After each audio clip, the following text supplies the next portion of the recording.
목사들이 목사의 설교에 앞서 찬양을 인도하는 찬양단 리더들에게 멘트를 하지 말라고 하는 이유가 있어요. 왜 그러냐면 목사보다 더 은혜를 끼쳐버리면 그 다음에 목사는 나와서 뭘 해야 될까 이런 고민들 때문에 하지 말라고 그러는데, 특히나 저같이 별로 능력이 없는 목사는 앞에 리더가 갑자기 막 너무나도 많은 은혜를 끼쳐버리면 크나큰 부담이 되어지기 때문에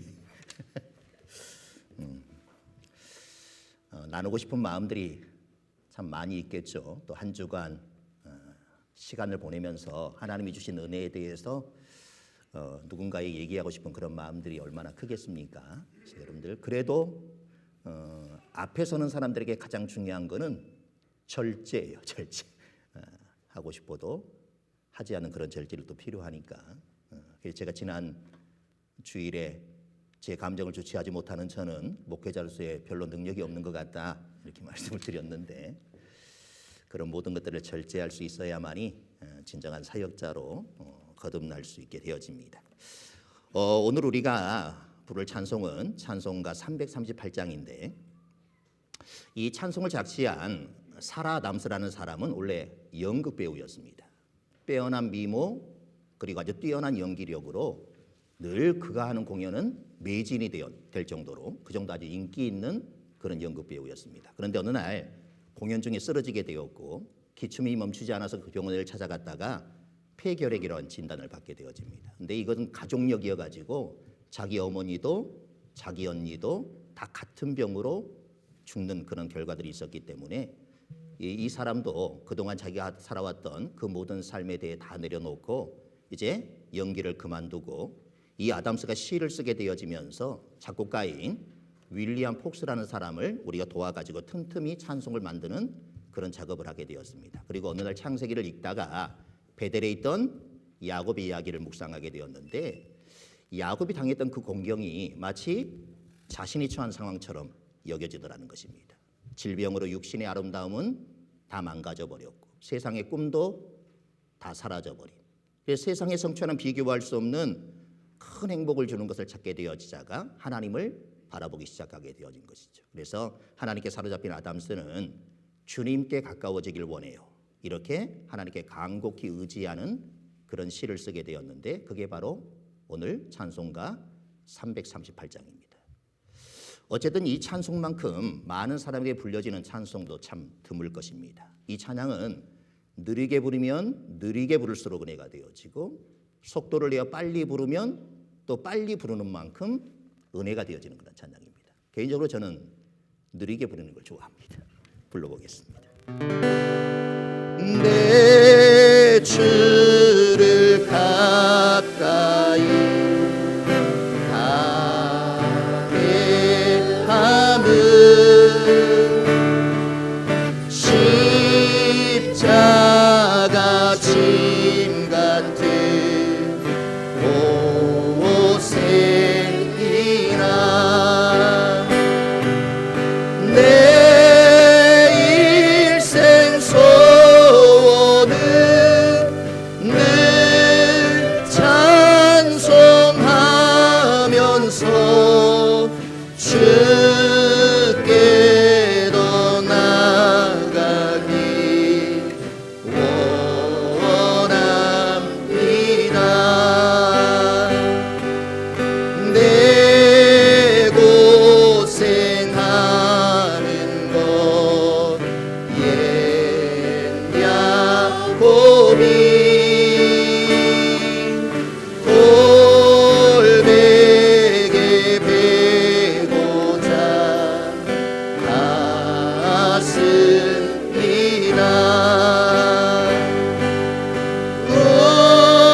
꿈에도 소리 늘 찬송하면서 주께 더 나아가기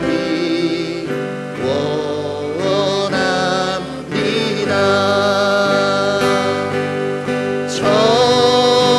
천성에 가는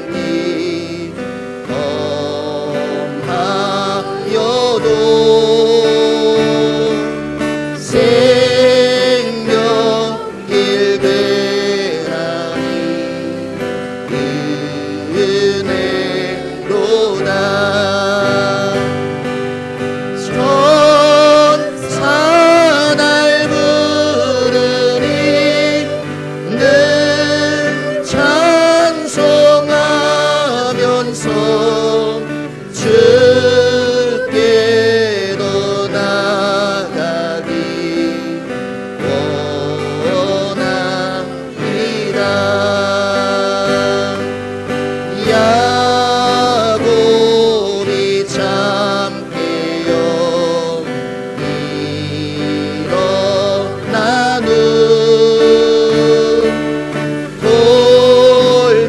돌단을 쌓은 것 본받아서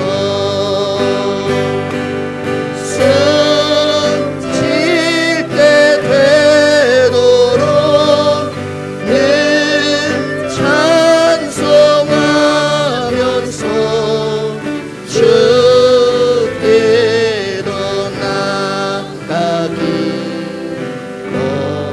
원합니다.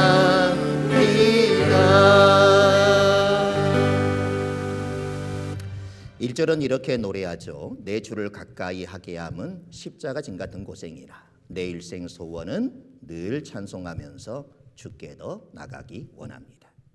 십자가의 고난을 통해서 주님께 더 가까이 나아가길 원하는 그런 소망을 표현하고 있습니다. 누가복음 9장 23절 24절을 읽어보겠습니다. 아무든지 나를 따라오려거든 자기를 부인하고 자기 십자가를 지고 나를 쫓을 것이니라. 누구든지 제 목숨을 구원코자 하면 잃을 것이요 누구든지 나를 위하여 제 목숨을 잃으면 구원하리라. 그런데 이 가사를 생각하면서 이런 생각이 들었습니다. 정말 주님께 가까이 나아가는 것이 십자가를 지는 것 같은 그런 고통일까? 주님을 사모하고 주님을 추구하며 나아가는 것이 그렇게 고통스러운 일일까? 그러한 고통스러움에도 불구하고 항상 찬송을 부르며 더 가까이 주님께 나아가겠다. 참 가상한 그런 마음입니다. 하지만 주님께 나아가는 길이 그렇게 고통스럽기만 한 것이 결코 아닐 것인데 이렇게 찬양하는 것에 조금 의문이 드는 것도 사실입니다. 일생 동안 주님과 동행했던 신자가 사후에 주님 앞에 이르러 이렇게 말했다고 한번 생각해 보십시오. 오 주님, 이 세상의 삶은 정말 고통스럽고 힘든 십자가의 길이었습니다. 이렇게 얘기했습니다. 주님께서 이렇게 물으실 것 같아요. 그래, 그런데 나와 함께 걸어가는 그것이 그렇게도 고통스럽더냐? 이렇게 물으실 것 같아요. 요즘 그리스도인들은 하나님을 가까이 하기를 원하지만 십자가 짐 같은 그런 고생은 하기를 싫어합니다. 전에는 십자가가 짐 같은 고생이 되고 십자가를 짐 같은 고생의 짐을 지고서라도 그래도 주님께 더 가까이 나가길 원했다는 거예요. 그런데 지금은 십자가를 짐 같은 그런 고생이 없이 그냥 은혜만을 원하고 있다고 하는 것이죠. 그래서 사람들이 예수 그리스도를 믿기가 힘들어지는 것입니다. 예수 그리스도를 믿으면 모든 고난 고통은 없이 그저 은혜만 주어질 줄 알았는데 막상 교회에 나와보니 오히려 세상 속에 살던 때보다도 더 힘들고 어렵더라. 십자가 짐 같은 그런 고생이 임하게 되어지니까 굳이 이렇게 십자가 짐 같은 것을 내가 지고 이 예수를 믿어야 하는가, 이런 의문이 생기게 되어지는 것이죠. 그러나 우리는 잘 알다시피 우리가 비록 이 땅에서 예수 그리스도를 믿고 살아가는 것이 십자가 짐 같은 그런 고생이라 여겨질지라도 여러분들이 이곳에서 지고 가는 그 십자가 짐과는 비교할 수 없는 하나님 앞에 섰을 때에 은혜와 영광이 있다는 사실을 알기 때문에 비록 십자가를 지고 가는 것이 큰 고생처럼 여겨져도 우리는 끝까지 이 믿음의 길을 걸어갈 수밖에 없는 것이죠. 십자가를 짐과 같은 고생이 없는 영광, 십자가의 고생이 없는 그런 구원, 십자가의 고생이 없는 그런 축복만을 바라서는 안 된다는 것입니다. 마태복음 11장 28절부터 30절을 읽어보겠습니다. 수고하고 무거운 짐진 자들아 다 내게로 오라. 내가 너희를 쉬게 하리라. 나는 마음이 온유하고 겸손하니 나의 멍에를 메고 내게 배우라. 그러면 너희 마음이 쉼을 얻으리니 이는 내 멍에는 쉽고 내 짐은 가벼움이라 하시니라. 이 세상의 고난과 어려움 속에서도 하나님께 가까이 나아가는 것이 우리의 가장 큰 소망이 되어야 하는 것입니다. 그 이 찬송가는 우리의 마음을 하나님께로 향하게 만들어주고 그분과의 깊은 관계를 갈망하게 만들어주는 것입니다. 야곱이 돌베개를 베고 잠을 자야 하는 그런 환경이었지만 하나님의 인도를 깨닫고 감사의 제단을 쌓았습니다. 우리도 주님의 능력을 힘입어 하늘나라에 이를 때까지 어떠한 험한 길, 아무리 예수 그리스도를 믿고 살아가는 것이 십자가 진 같은 고생이라 여겨질지라도 그 믿음의 길을 날마다 승리하며 살아갈 수 있는 우리 모두가 될 수 있길 바랍니다. 내 짐이 무겁고 힘이 드냐 주를 보라 고난이 유익이라 주님 말씀하시네 나의 가는 그 길은 오직 주가 하나니 나를 단련하신 후에는 내가 정금같이 나오리 오늘의 아픔은 내일의 소망이요 쓰라리 아픈 뒤에 축복이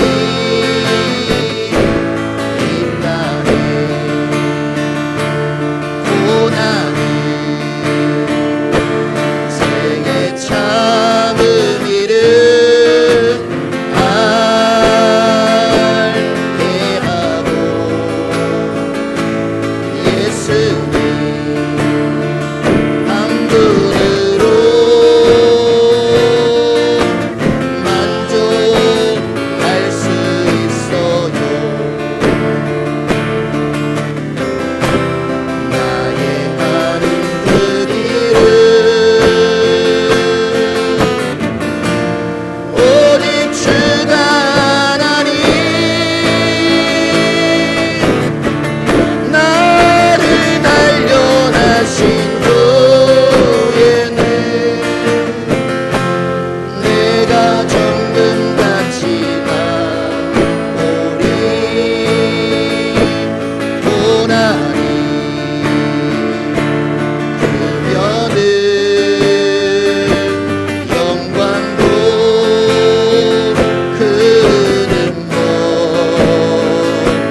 창자받은 영광과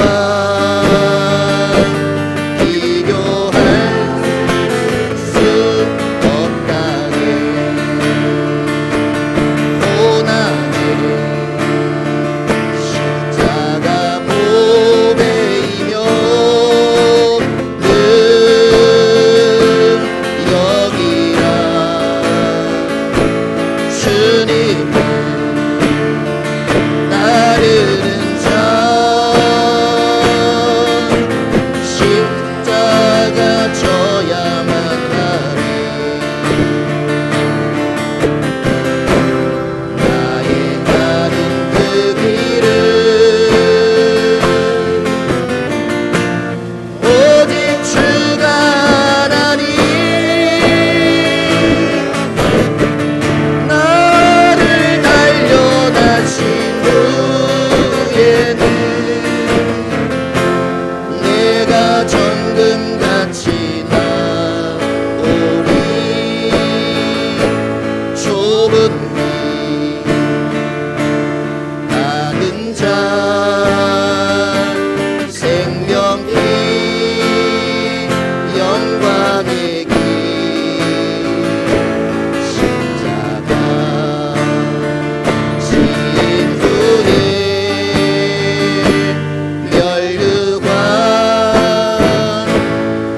있으리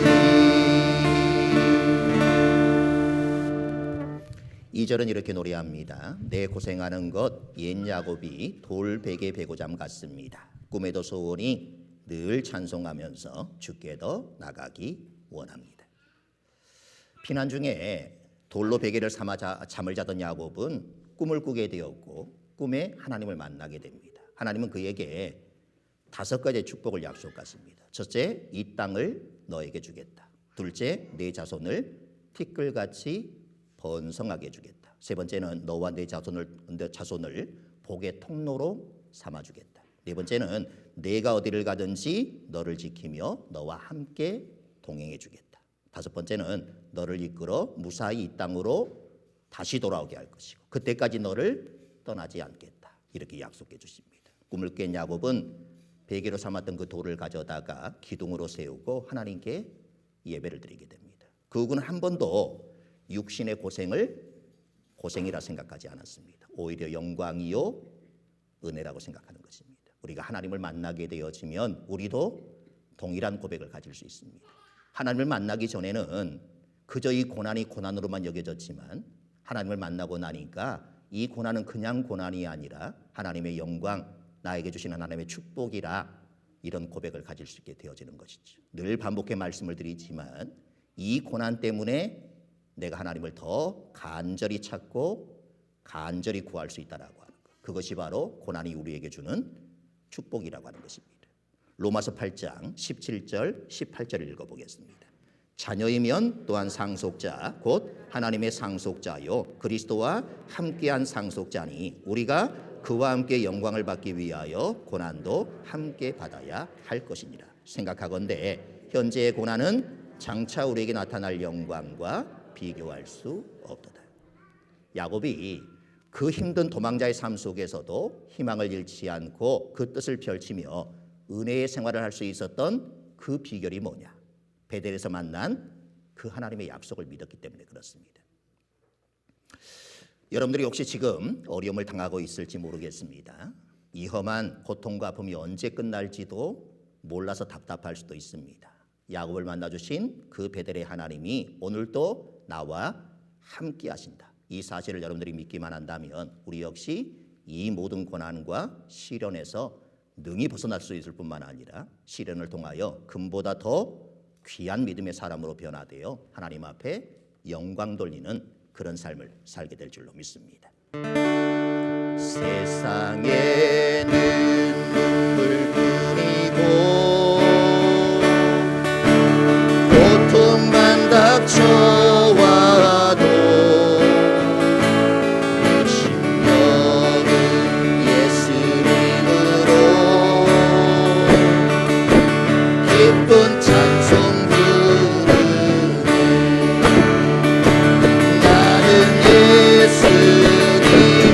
예수님으로서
정말 그러세요? 진짜요? 진짜 세상 그 모든 영광과 부귀보다 주님이 더 귀하십니까? 진짜가 되셔야 돼요. 찬양만 그렇게 부를 게 아니라 정말 그런 고백을 가지고 사셔야 합니다. 아까 전도사님에게 앞에 불렀던 찬양 중에 우리 집사님이 은혜 받았던 곡을 아느냐 물어봤더니 자신은 들어본 적이 없다 그래 하던데, 아마 이 찬양도 마찬가지일 것 같아요. 예전에 제가 전사님 나이 때 저때쯤 은혜가 되어서 많이 불렀던 그런 찬양의 고백이기 때문에 지금의 20대는 잘 모를 것 같지만 그 외의 분들은 다 저랑 연배가 비슷하거나 저보다 더 많은 분들이기 때문에 아마 이 찬양을 통해서 은혜 받았던 그런 기억들이 있을 것 같습니다. 정말 이게 여러분들에게 은혜가 되어지는 찬양이 되었으면 좋겠고, 은혜가 된다라고 하는 것은 그렇게 살아가는 것이 은혜가 되는 것입니다. 잠시 감정을 터치하는 것이 은혜가 아니라 정말 내가 이 가사대로 살겠다라고 하는 그런 고백들을 가질 때 그것이 은혜라고 얘기할 수 있는 거예요. 정말 이 찬양의 고백이 저나 여러분들의 고백이 되었으면 좋겠습니다.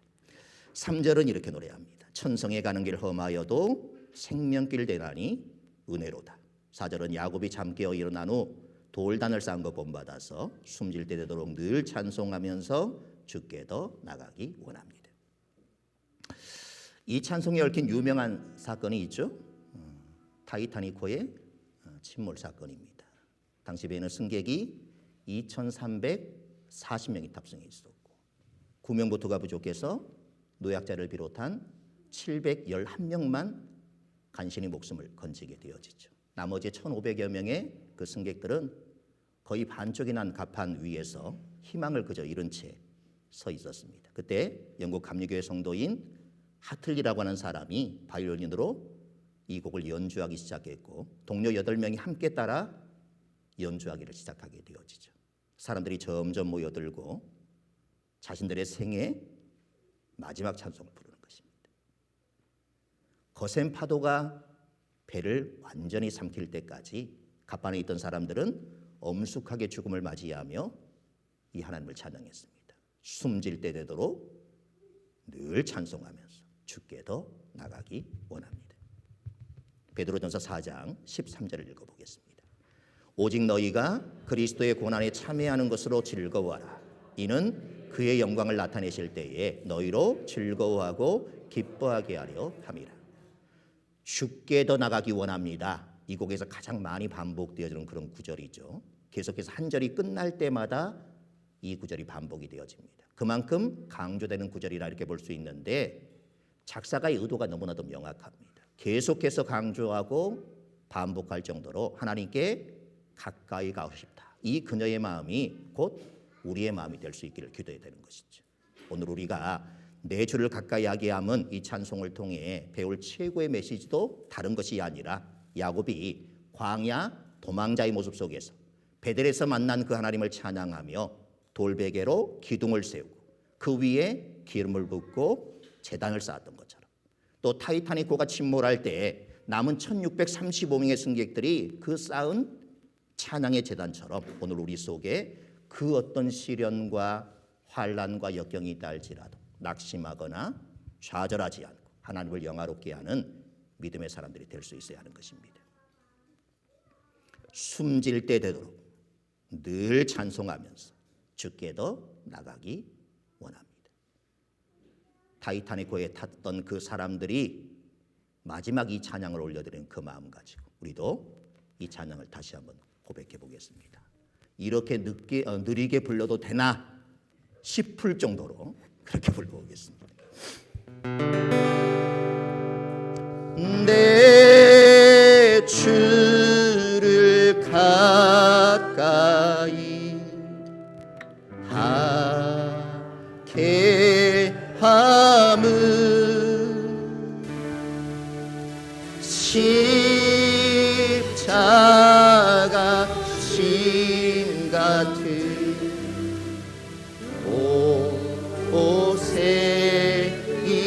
옷에이나 내 일생 속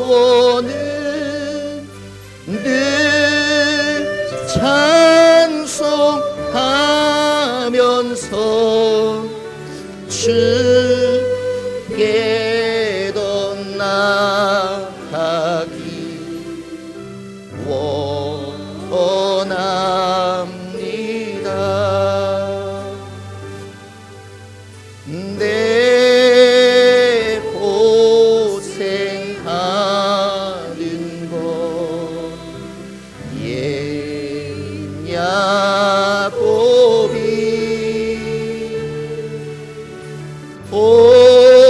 올백에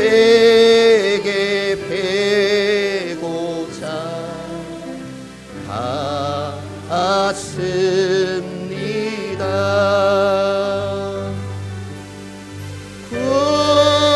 꿈에도 소원이 늘 찬송하면서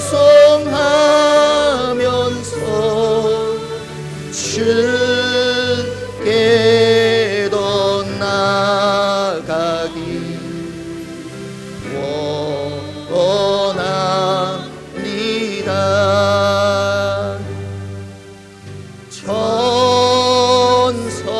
천성에 가는 길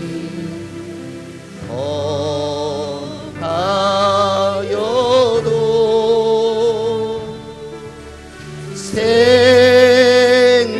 생명길 빼나니 은혜로다. 천사 날 부르니 늘 찬송하면서 주께도 나가기 원합니다.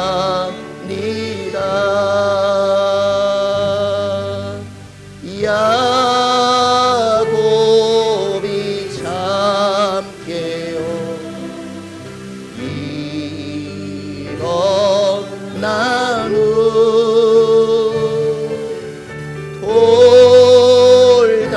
돌단을 쌓은 것 본받아서 숨쉴 때 되도록 늘 찬송하면서 주께도 나가기 원합니. 숨질 때 되도록 늘 찬송하면서 숨쉴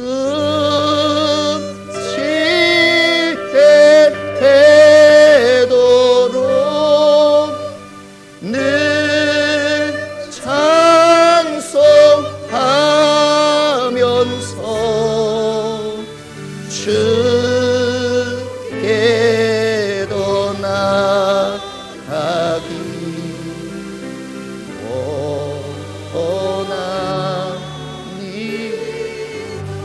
우리 목소리로 한 번 더 찬양하겠습니다. 숨쉴 때 되도록 늘 찬송하면서 주께도 나가기 원합니다.